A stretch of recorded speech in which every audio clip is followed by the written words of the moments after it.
마시는 알부민 남재현 원장이 직접 배합한 건데요. 혈액 운반에 좋고요. 간과 심장 컨디션 개선하고 단백질 공급합니다. 피로회복에 좋고요. 이봉규 TV 단독 혜택입니다. 2+1 한정 특가인데요. 하루 한 병이면 충분합니다. 알부민 좋은 거 아시죠? 애국 기업이에요. 또 남재현 화이팅.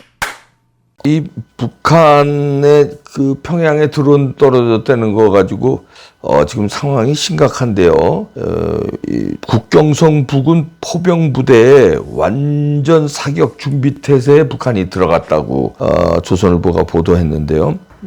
그러니까 북한 총참모부가 얘기하는 게 작전 예비 지시를 하달했다고 조선중앙통신이 보도했는데요. 한 번만 더 넘어오면은 한마디로 완전 사격을 해라 이런 얘기네요. 전시 정원 편대로 간다. 완전 무장한 8개 포병 여단을 사격 대기 태세로 13일 20시까지 전환한다는 겁니다. 그러니까 어젯밤에 전환했죠. 밤늦게. 그 다음에 각종 작전 보장 사업을 완료하라는 내용의 총참모부 작전 예비 지시를 발표했다고 합니다. 한국 무인기가 또다시 국경을 넘었을 때는 대상물을 타격하고 그로 인해 무력 충돌이 확대될 상황까지 가정해서 각급 부대의 철저한 대처 마련을 지시하달했다는 건데요. 평양에서는 무인기 감시 초소가 증강됐다 이렇게 조선중앙통신이 보도를 했네요. 그러면서 평양에 대한 대한민국의 중대 주권 침해 도발 행위로 하여 일촉즉발의 엄중한 군사적 긴장 상태가 조성되고 있다. 한국발 무인기의 우리 국경, 이게 북한 국경이죠. 이나 수도 상공 침범 추가 도발 가능성이 높을 것으로 예측한다. 야, 이렇게 북한 통신이 잘 안 하거든요. 이번에 굉장히 이례적입니다. 그리고 상황 돌아가는 게 아주 수상한데요. 재도발 확인 시 즉각적으로 적의 특정 대상물들을 타격한다는 거고요. 그로 인해서 무력 충돌이, 그러니까 이제 전면전까지는 아니더라도 어떤 무력 충돌이 발생할 때는 를 대비해서 준비 태세에 들어갔다. 이런 내용이네. 야, 이거 상당한 내용입니다. 외무성까지 중대 성명을 냈는데요. 지난 3일, 9일, 10일 심야에 평양 상공으로 한국의 무인기가 침투해서 대북 전단을 살포했다. 모든 공격력 사용을 준비 상태에 두고 최후 통첩 엄중히 경고한다 이렇게 나왔거든요. 김여정도 그 다음날 바로 또 담화해가지고 무인기 도발 주체가 누구든 관심이 없다. 우리 수도 상공에서 대한민국 무인기가 다시 한번 발견되는 순간 끔찍한 참변이 일어날 것이다. 이렇게 협박을 했고요. 지금 북한 돌아가는 게 지금까지는 이런 거를 관측이 안 됐거든요. 그래서 이 평양의 드론이 이게 도대체 무슨 일이냐 이런 얘기인데 자작극이라는 분석이 우세합니다. 자유일보에도 분석을 했는데요. 남한 드론이 평양 침투했다는 것은 자작극이다. 그러면서 평양 상공에 삐라를 뿌렸다는 거 이런 건 자작극일 수 있다. 방공만 뚫린 위기를 공포감을 이렇게 조성하면서 체제 유지 기회로 삼는다는 거고요. 그러나 경계할 것은 이런 걸 빌미로 오히려 도발할 수 있다는 거죠. 6.25 때 그랬거든요. 6.25 남침을 계획을 딱 해놓고 거기서 이런 식으로 막 대한민국에서 오히려 요만한 도발을 핑계대고 그랬어요. 그 다음에 넘어와 버렸거든요.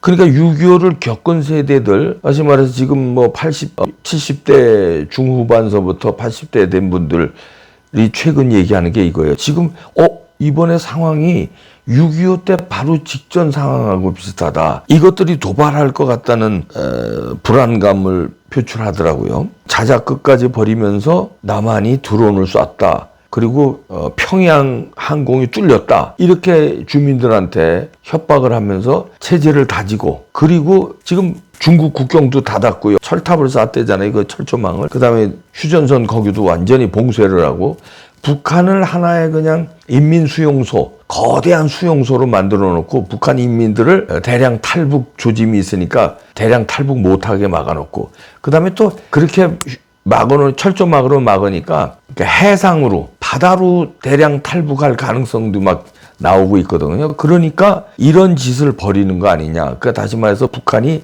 인민들이 내부 분기하는 걸 막으려고 전쟁 분위기를 고취시키고, 그러면 이제 전쟁 분위기가 되면은 이제 인민들을 막 국경 넘어가거나 해상으로 넘어가거나 막 쏴 죽이겠다는 거죠.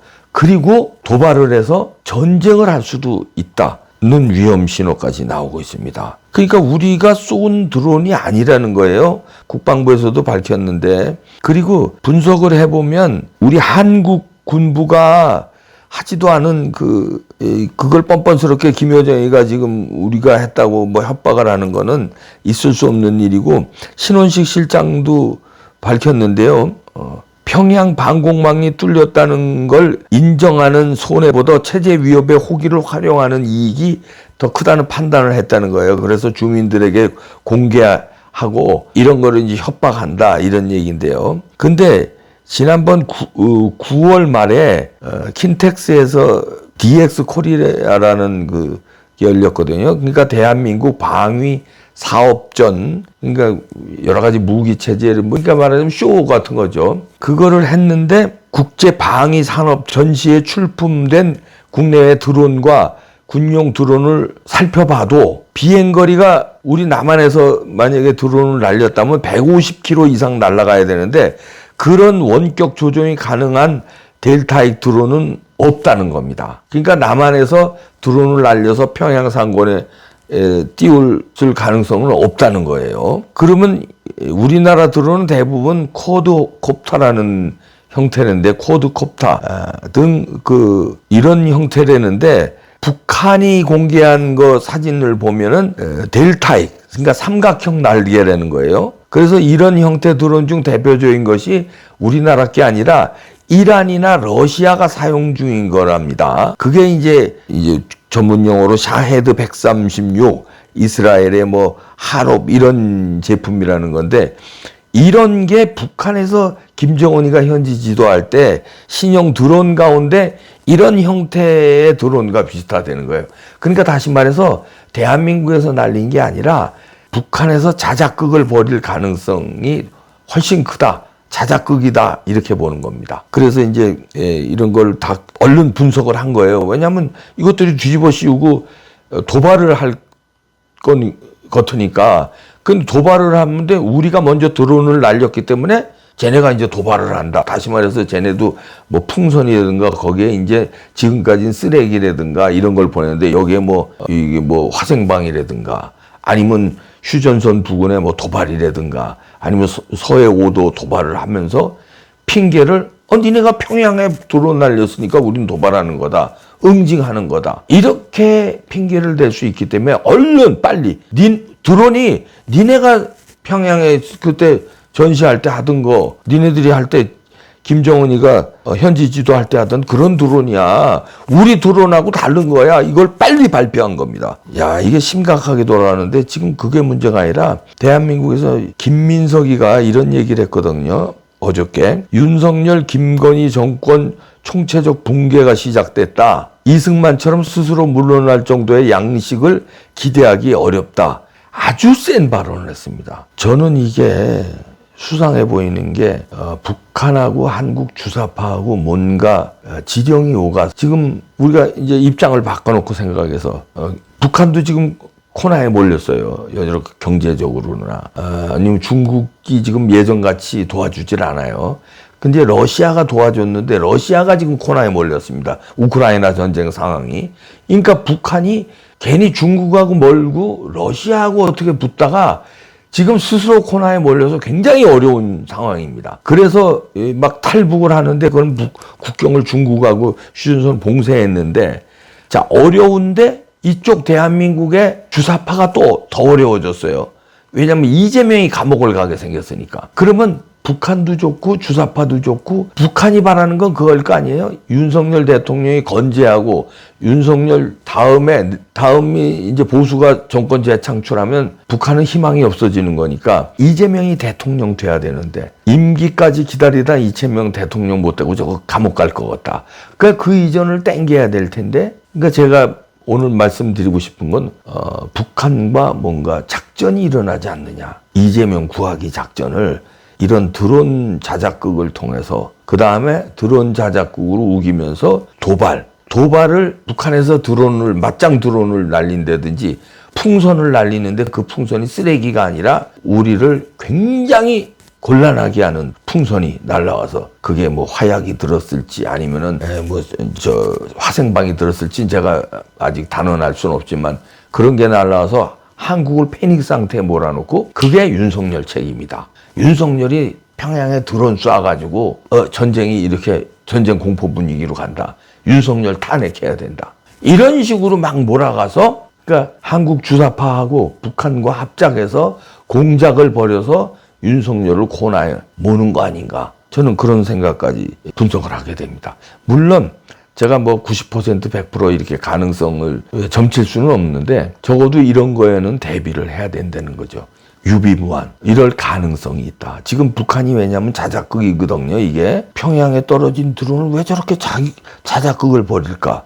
왜 인민들한테 저렇게 공개하면서 인민들을 협박하면서 자작극을 벌일까? 그런 간단한 거 아니다. 그런데 남한에서는 김민석이 등 박지원이도 그러잖아요. 박지원이도 이 지금 윤석열 정부가 이거 잘못해가지고 우리가 군사적 도발하는 거 멈춰라 이러는 거예요. 그러니까 우리가 보낸 걸로 확신하고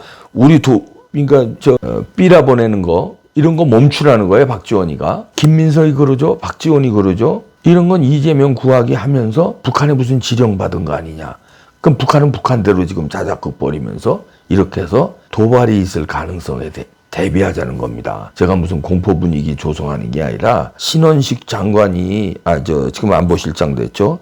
뭐 잘 얘기를 했지만 입으로만 얘기하지 말고 잘 대비를 해라. 도발이 이루어지면은 그 초전에 도발을 응징하고 피해가 없도록 잘해야지. 이게 도발이 응징이 안 된 다음에 확전이 되고 여기서 소요 사태가 일어나서 윤석열 정부에 타격을 주는 데까지 가면 안 된다는 거죠. 그러니까 초전에 징후가 보이면 바로 그게 뭐 풍선이 됐든 북한에서 날라온 드론이 됐든 바로 그거를 캐치해서 잡아내야 된다. 그게 여기 상징적인데 떨어져서 사람이 막 죽거나 그럼 소요 사태가 일어날 수 있다는 거죠. 괜히 평양에 드론 띄워가지고 이런 일 벌어지는 거 아니냐. 윤석열한테 뒤집어 씌운다니까요. 여기 주사파들이 본 게예요. 이재명이 감옥 안 가기 위해서 무슨 짓이든지 벌인다고 그랬잖아요. 그거는 제가 여러 번 얘기했잖아요. 코로나 핑계 안 될 것이다. 피습 사건 똑같은 거 안 일어날 것이다. 단식 똑같은 단식 안 할 것이다. 그럼 뭔가 신종수법이 나올 것이다 그랬는데 제가 지금 머리가 싸합니다. 야 이거 드론? 왜 평양에 드론이 떨어지는데 이것도 북한이 저렇게 난리치지? 왜 남한에선 박지원이하고 김민석이 저렇게 난리치지? 총체적 붕괴가 시작됐다. 이러면서 김문석이 그러거든요. 윤석열 정부의 총체적 붕괴 시작됐대요. 그러면서 이승만 대통령 하야를 들이대면서 이승만 대통령 오히려 하야했으니까 양반이다. 그것도 기대하기 어렵다. 그러니까 뽑아내야 된다. 이런 식으로 얘기하거든요. 윤석열 대통령 뽑아내야 된다. 이런 식으로 지금 얘기하는 거예요. 하야를 기대하지 말자. 이거 이상한데요. 만반의 대비를 부탁합니다. 국방부도 그렇고요. 군인도 그렇고요. 경찰도 그렇고요. 소요 사태 초전에 잡으면 괜찮아요. 초전에 이걸 못 잡으면 풍선이 됐든 초기에 잡아야 됩니다. 이게 심각한데 이재명은 무슨 짓이든지 한단 말이에요. 북한과 짜고래서도 한다니까. 중국과 짜고래도 할 놈이에요. 그러니까 빨리 집어넣어야 되는데 왜 11월 15일까지 1심 재판을 그렇게 연기하냐.